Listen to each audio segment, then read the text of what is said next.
Hello everyone, welcome. This is Jackie from Jackie's Craft Table.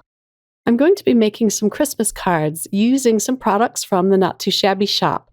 So let me show you what I have here. These first two are from Lawn Fawn. This one is called Holiday Messages, or Giant Holiday Messages. And they say, "We wish you a Merry Christmas and warm winter wishes and happy holidays." I also have the coordinating die for this. I love having the coordinating dies.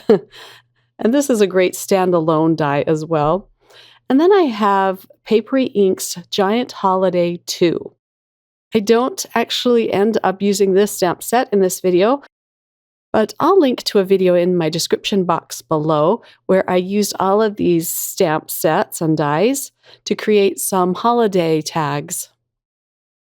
So the technique I'm using today is super fun and really easy to do. I'm going to use some watercolor paper for this. This is some hot press watercolor paper, and it has a nice smooth texture to it. This is from Stonehenge, and I really love this watercolor paper.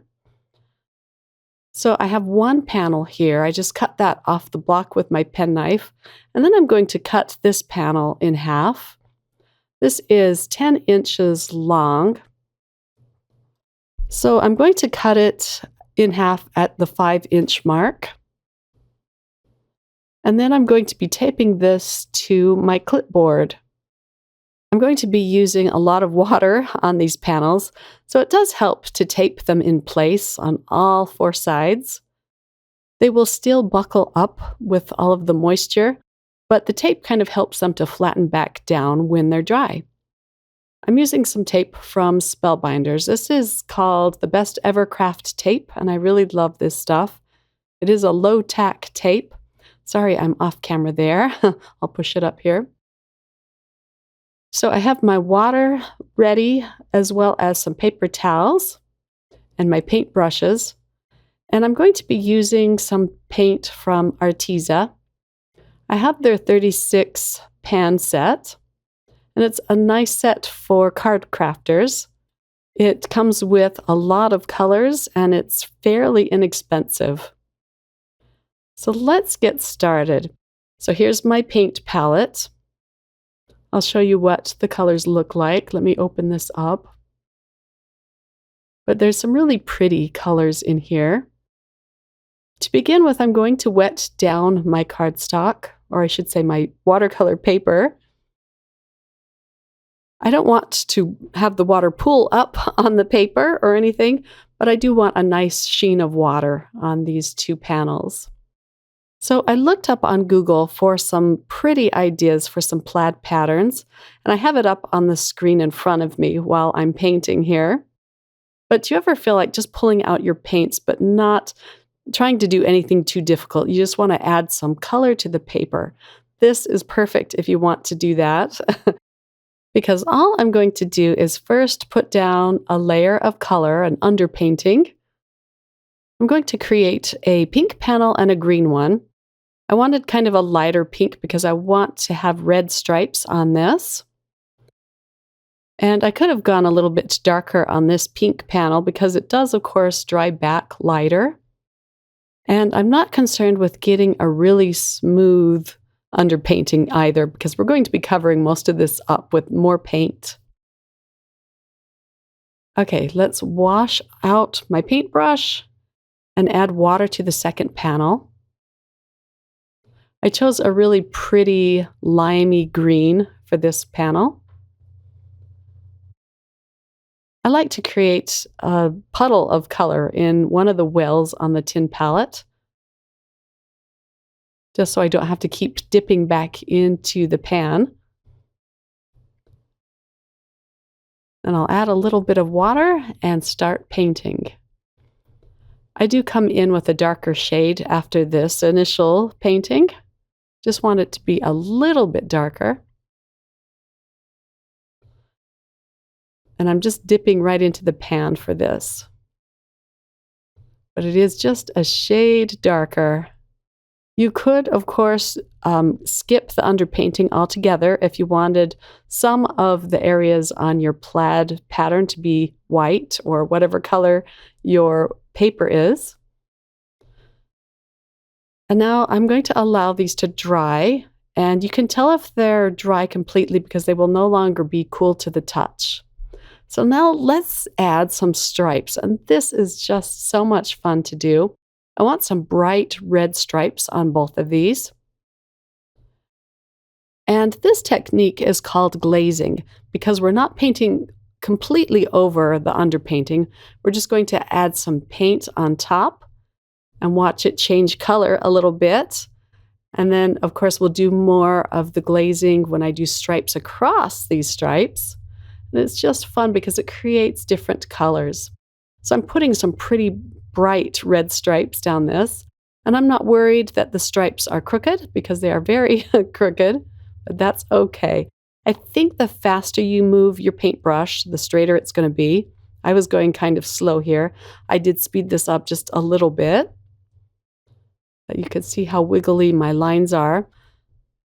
But that's okay. It just adds to the charm of it. So don't worry about that. Just have fun with this technique. I'll put one more stripe down the side here. And then I'll do a few stripes across these. And it doesn't look like much now, but trust me, as we go along, it's going to look really cute. So let's add some diagonal stripes to the green panel. And you can see how the color changes with the green underpainting. You can use your heat tool to dry it, but actually I'm just going to allow mine to air dry and get in a little bit of reading time. I'm in one of my reading modes lately where all I want to do is read. Next, I'm going to add some green stripes, and the stripes are going to be a lot thinner this time. I like the different widths of the lines. I think it adds a lot of cuteness to the plaid pattern. I'm going to do more green over the green underpainting, and even a darker green with more of a thinner stripe. Now I want to do a dark pink stripe on these.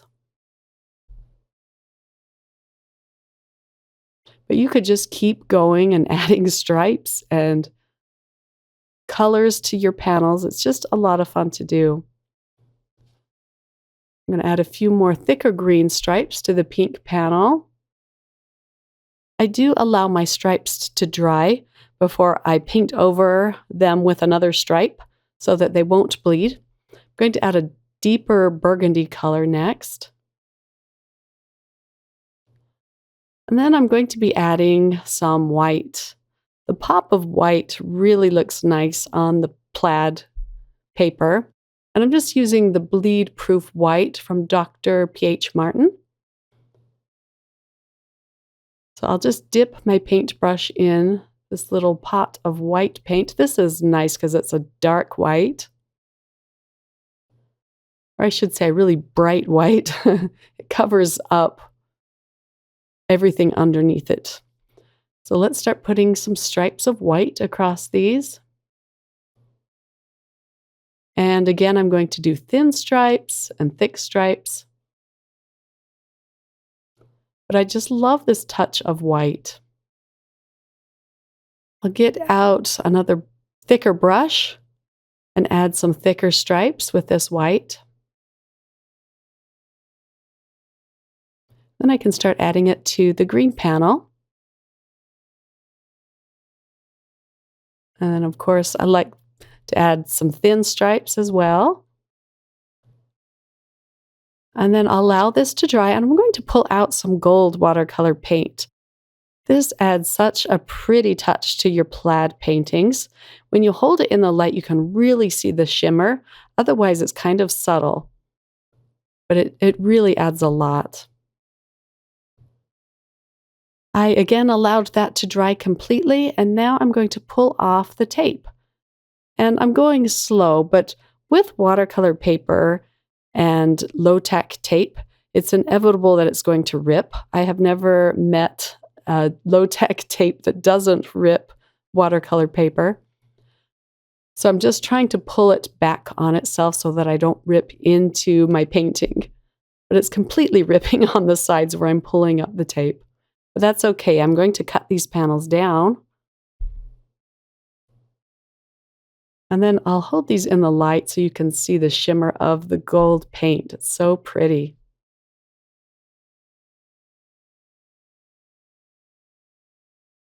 Okay, let me hold these up for you. Isn't that so much fun? I'm using 4 different dies to cut out these panels. So I'll be able to make up 4 cards with these. Let me take them off camera and run them through my die cutting machine. And I'll pop them out of the dies. I have 4 different die cuts now. And on each one of these, I'm going to use the large stamps. And then this last one comes with a scalloped frame that I just popped out. So I'm going to show you the complete stamping. Usually I just show you one stamping, but because it's watercolor paper and I have a lot of layers of watercolor on these, I stamp them out at least 3 times, if not more. On this first one, I think I stamped it out 3 times. The ink I'm using is VersaFine Onyx Black ink, which is a nice dark ink. I love this stuff. And here is the panel all done. I love these bold sentiments that you can stamp over very busy plaid pattern paper like this, and you can still see the sentiment. Then I'm going to stamp Warm Winter Wishes on the next one. These stamps are really cutesy looking stamps, and so I thought they would go well with a plaid pattern paper behind them. I'm going to use some pattern paper behind these. I'm using some from the Not Too Shabby shop as well as My Favorite Things. And then I also have just a pinkish red panel here from Spellbinders. I'll have all of the products I'm using listed in the description box below. But let's start putting these cards together. They're all going to be the same design. I'll use a pattern paper that's slightly smaller than my A2 sized card, and I'm going to attach them with some dot liner. So I'll center this on the card base. The sentiment plaid panel I'm going to pop up with some foam tape, using some Arteza foam tape to do this. And then I can pull off the release paper. And I'm not going to center this on the card. I'm going to put it on kind of askew. On each of these panels, I'm going to be using different embellishments. And on this first one, I'm using my favorite from Trinity Stamps. These are called Fortune Teller. These are kind of subtle, but I like how they look on this card. So I'm going to glue about 6 of them on this panel.